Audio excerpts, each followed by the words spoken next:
everybody, it's Adrienne and Alyssa for WDW Bound, and today we want to bring you a video that is like the opposite of what we did a few weeks ago. Yeah. We released a video called One and Done, so rides, snacks, restaurants, experiences that we thought that once was enough. And someone, I can't remember who, and I'm so sorry, but someone suggested that we do things that we think are repeatables. So today we're going to bring you our list of repeatables. We did add a category. Last time it was just restaurants, rides, and experiences. Okay. And this time we added snacks. Snacks. we like snacks. We like to eat. All right, so let's start first with rides in Magic Kingdom. Okay. So this is a combination list. So it's both of us. So we'll add our little perspectives into each one. But Haunted Mansion is my favorite ride in Magic Kingdom. So I have to do it every single time. Yeah. Christopher, too. Like, that's he has to do it. And that's because there's so many things to notice and look at. Yeah. That you don't see on just the first time around. Yeah, it's like almost a different ride because there's so many ghosts and animatronics and all this kind of stuff that you can focus on something different each time and you will still notice something new. And that's one of the rides that uses, I don't want to talk about these too much or this video is going to be like an hour long, but it's like the perfect epitome of Imagineering. Mm-hmm. You know, because not only is there so much going on around you, but the way that the vehicle moves you and turns you forces you to look at specific things. And so if you just turn your head to the right or to the left, like you notice things that you wouldn't notice if you were just doing what the ride vehicle wanted you to do. So yeah, and each ghost has its own story. So like I like the scene in the ballroom where they're all dancing because there's a different ghost to look at. Yeah. So like sometimes I'll look at the dueling ghosts and watch them, and sometimes I'll watch the dancers or the people at the or the lady that's for some reason crawling on the table. Yeah, it's like she's reaching for right. Like hand me a roll. Yeah. So there's always something different to look at each time, and it's totally repeatable. Yes, absolutely.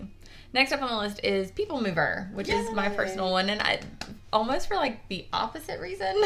Like, it's not that there's so many different things to catch each time. It's just that I love it.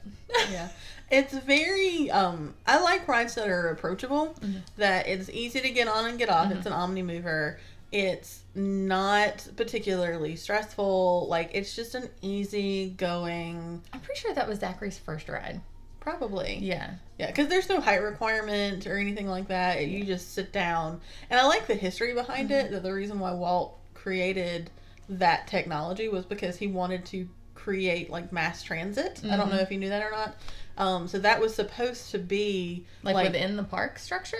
No. Or just in general? Just in general, I think. That was the original purpose of creating the People Mover, was to create another type of transit system for cities.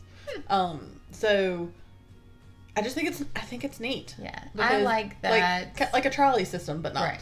I like that you get behind the scenes pictures of the Tomorrowland attractions. So like Space Mountain and Buzz Lightyear's Space Ranger Spin, you watch people on both of those attractions. You can hear the people scream on Space Mountain. When Space Mountain's down, if you catch it at just the right time, you can see it with the lights on when you're going through People Mover. So I mean, I guess there are different things to catch each time. Yeah. And I'm no history buff in any sort of way, but I feel like now that I'm talking about it originally being created to be a mass transportation system, that's inside it. Spoilers. But there's a model of what Epcot was supposed to be. Right.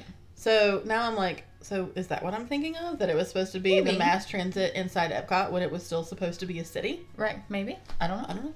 Y'all let us know if you know. Yeah. If you know, correct me if I'm wrong. Right. All right, third on the list is Pirates. Yes, Pirates of the Caribbean. We love boat rides for, again, the same reason that they're easygoing, that they're not particularly stressful. There's something different to look at each time. So Pirates of the Caribbean is another one of our favorites. It's also one of those, like Haunted Mansion, those original dark rides that was the hallmark of the Disney parks. Yep. And there is a bunch to look at and things to see. And even though that one I feel like has been updated more than some of the originals, you know, it now resembles Johnny Depp where that didn't exist before. Yeah. But is it all right? So I have a question for you since you've been to Disneyland and I haven't. Okay. I know the Disneyland Pirates is better, But why?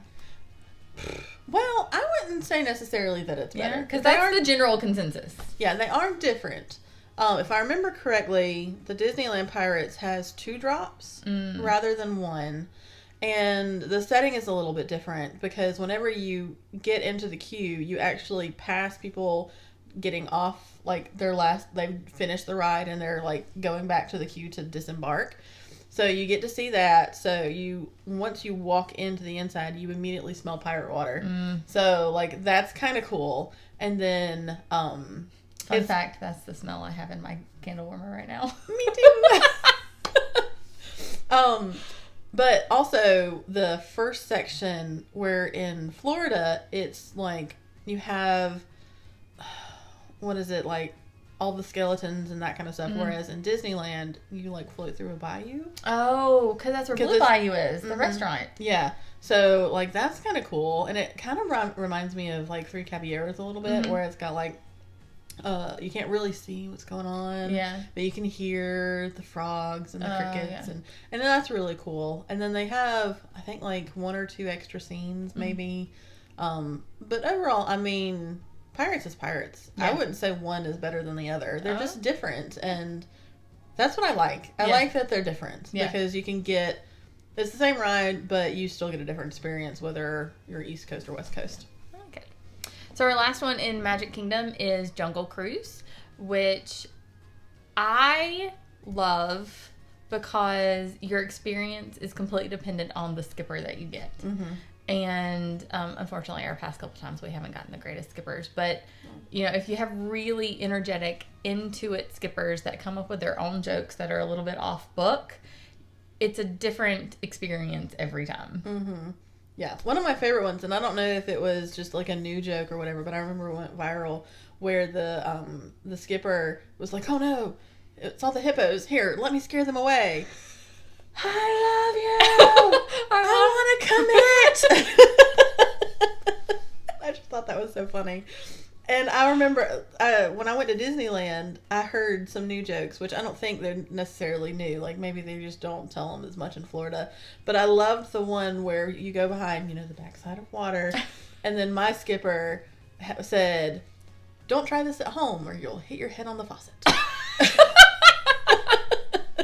Which made me laugh so hard because I hadn't heard it before.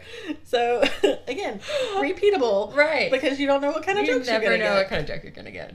Yeah. Oh, Lordy. I love that ride. It's so corny, but I love it so much. Yeah, it's great. It is. And again, a boat ride. We love boat rides. Right, we do love boat rides. Yeah. Because we have scaredy cat kids, so boat rides are easy to get them on. All right, let's move on to Animal Kingdom. Still probably the most popular ride in all of Walt Disney World is Flight of Passage. And rightly so. Rightly so. It is fantastic. So. Whether I would, you know how like people say that they don't even realize that Swiss Family Robinson Treehouse like exists in Magic Kingdom and it just seems like a ride or it just seems like a line. Like I would go on Flight of Passage just for the queue. Yeah.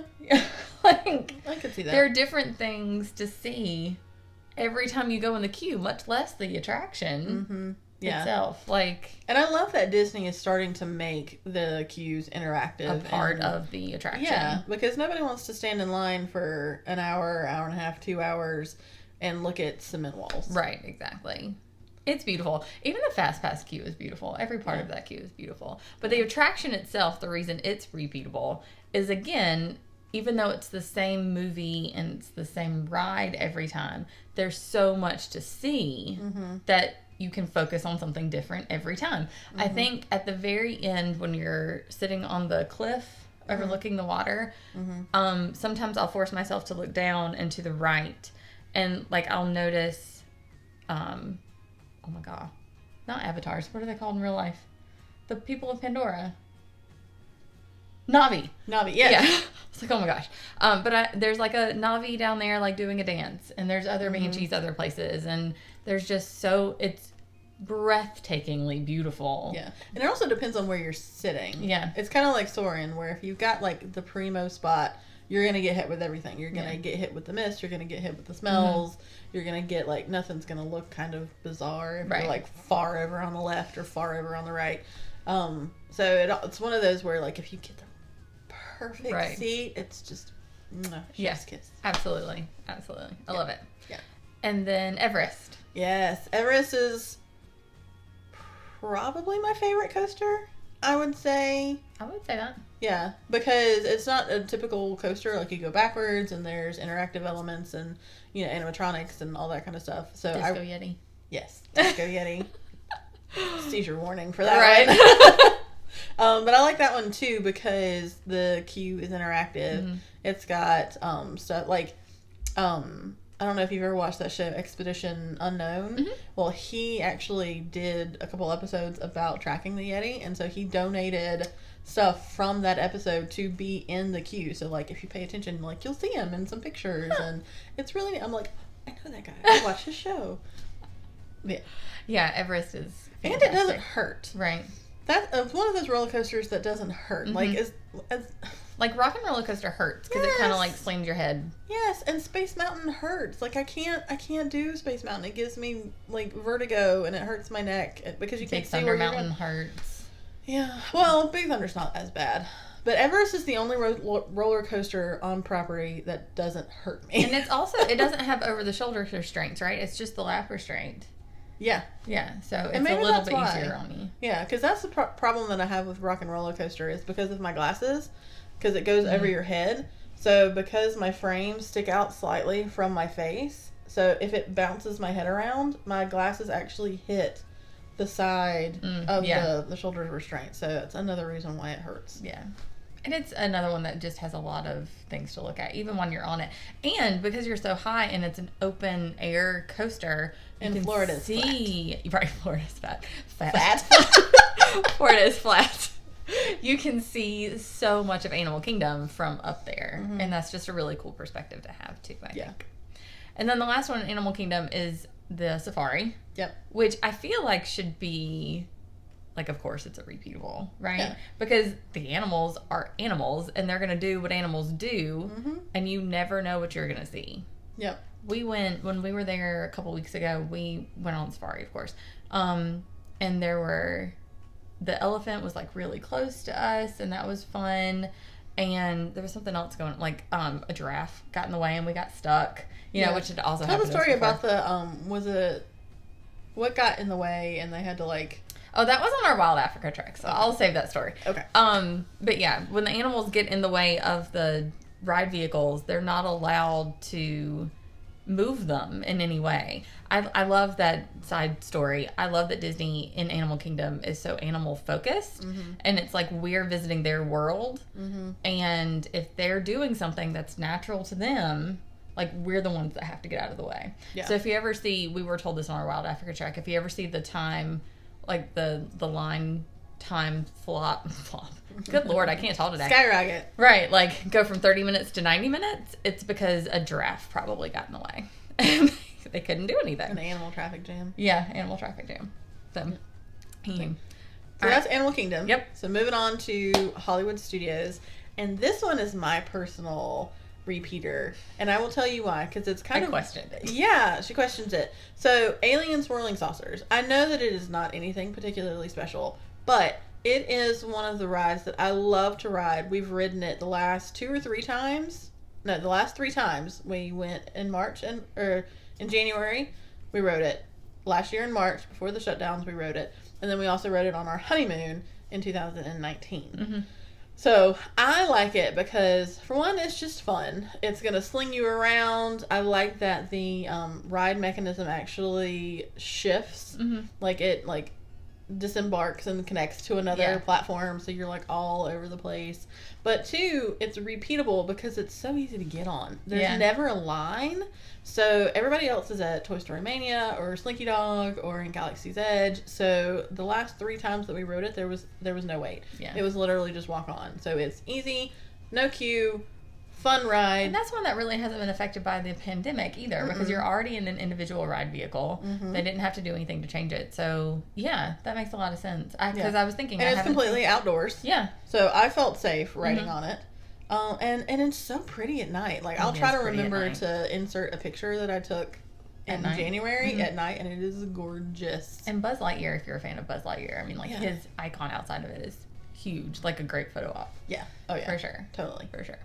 And then the one that I added to the Hollywood Studios list is Tower of Terror, which she disagreed with because I have to drag her on it. Yeah. I'm a little bit of a pansy when it comes to Tower of Terror. I will ride anything. You can flip me upside down. You can do like 360 loops. It doesn't matter. You can drop me and turn me upside down. But if you free fall me, I don't like it. No, thank you. I don't like lifting out of my seat. I want to be strapped down.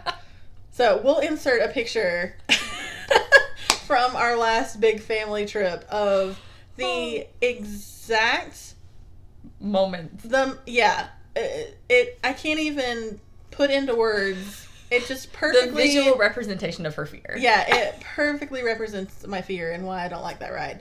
I love the queue. I do love the queue.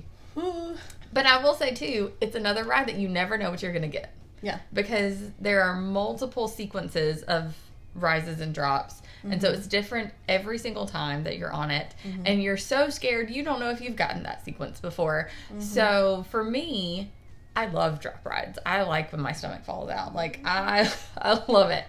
So it's like the perfect ride for me. Yeah. And I want to go across and see the Guardians version of it so badly. I will say I enjoyed the Guardians version of it more than Tower of Terror, and that is blaspheme. Please don't come at me in the comments, because this is my reasoning why. Because I love Guardians, first of all. Right, because it's like, outside of Thor Ragnarok, it's like the funniest of the Marvel films.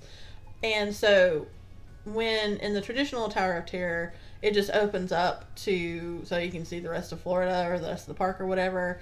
Whereas this, it's not opening up necessarily. I think it only does it like one time. But you get screens. So when the doors opens, it's screens. So you're seeing different scenes that are funny. Yeah. Of the Guardians escaping. So you're seeing like monsters and like, all this kind of stuff. And I preferred that. Yeah. Because it lightened took you out of the fear. Yeah, it took you out of the fear. It lightened it. It made it funny. So like I would ride Mission Breakout in California again. For sure. I'm gonna remember that. Also, I don't know if you probably knew this, but I don't know if the rest of everybody knows this, but Tower of Terror is more than just free fall. It actually pulls you down faster than you would normally free fall. So again, that's why you feel like your stomach is about to come out of your butt. Yeah. It's because, of course, Disney is doing that to you on purpose. Yeah. And then the other one at Hollywood Studios, I mean, of course, it's a Rise given. of the Resistance. Yeah, it's a given. Even though it's sometimes difficult to be a repeater because sometimes it's hard to get the boarding pass. The boarding pass to get on it. So you have to keep trying. But I will tell you an anecdote. So the current system for getting onto Rise of the Resistance is you can be anywhere. But at 7 a.m., you can get on the app as long as you have your park pass reservation. Park pass reservation. You can get on the app and try to get into the boarding queue. So you could be sitting in your hotel room. Which is where we were when we got our lesson. Yeah.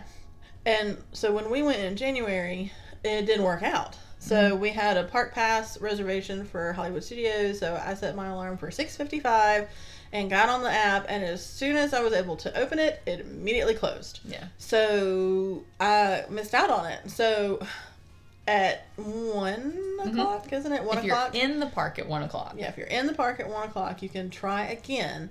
And so, again, funny story, we had gotten into the queue for Mickey's Runaway Railway, and right at 1 o'clock, we got boarded onto our ride vehicle for Mickey's. So as I'm like trying to watch, because this is the first time I had ridden it, I was also trying desperately to get a Rise of the Resistance queue, and so it worked. So like second chances at 1 o'clock. If you don't get one at 7 a.m., try again at 1 o'clock. So we said earlier that Haunted Mansion was like the epitome of Imagineering. I think for like old school Imagineering. Yeah. I feel like Rise of the Resistance is the epitome of like new school. Yeah. Imagineering. It is, everyone that I've talked to in real life, in the Disney community, anywhere, anyone that I've talked to has said it is, you are in the middle of a space battle. Even if Star Wars is not your thing, it is one of the most out of a theme park experience things that I've ever done. And again, there's so much to see, and there's so much to look at, and there's so much to experience that if you get to do it more than once, you notice things that you wouldn't have noticed the first time. And I'm constantly amazed at the amount of thought that the Imagineers put into that attraction. Yeah. Like the first time I rode it, you go, spoilers if you haven't, I'm sorry, but if you go into a room with giant AT-ATs, and the first time I rode it, my vehicle moved to where I was facing it on directly, and we went up, and I remember I was like, I'm staring dead in the face at blasters on an AT-AT. Like, that is ridiculous. Like, holy crap. And then the second time I rode it, we went to the right, and we swung up the right side, so I was like staring at the belly of the AT-AT instead. Right, and I was like, this is new. I did not know that this happened. Yeah. But anyway, so definitely a repeatable. Like, if you can. We get it, it's hard. But eventually, when like Tron and Guardians and all those open up, it might get a little easier. Yeah. So the last park is Epcot. Right. So we really don't do a whole lot of rides in Epcot. So we only have a couple repeatables here. But my husband's favorite is the Three Caballeros. Again, we love boat rides. It's easy to get on. It's easy to get on. There's never a line, hardly. It's adorable. It's adorable. It is adorable. So that's another one of our favorites, especially if you're like really tired and hot. You go into the Mexico Pavilion, you ride Three Caballeros, and when you get off, you feel so much better. Yeah, we love that one. And then the one that I had to add was Soarin'. I feel like those like hang gliding, like Soarin' and Flight of Passage, like those are kinds of my favorite attractions to experience. So I have to do Soarin' every time. We haven't in the past year because we aren't comfortable with indoor attractions yet. But so even with a plexiglass, I'm just not there. Anyway, but I love soaring. Soarin'. You do soar while you're on soaring. Yeah, it's true. Soarin'. And because I love, again, there's so much to look at, so much to see. The screen is humongous, and it just makes me happy. The Literally. music. Yeah. And the smells. It just makes me happy. Yeah. All right, so we have decided that we're going to make this a part 1 of 2. So we thank you so much for watching this video. Let us know what you think about the attractions that we named and any that you would add or take away. And please like and subscribe if you haven't already. We'll see y'all next time. Bye.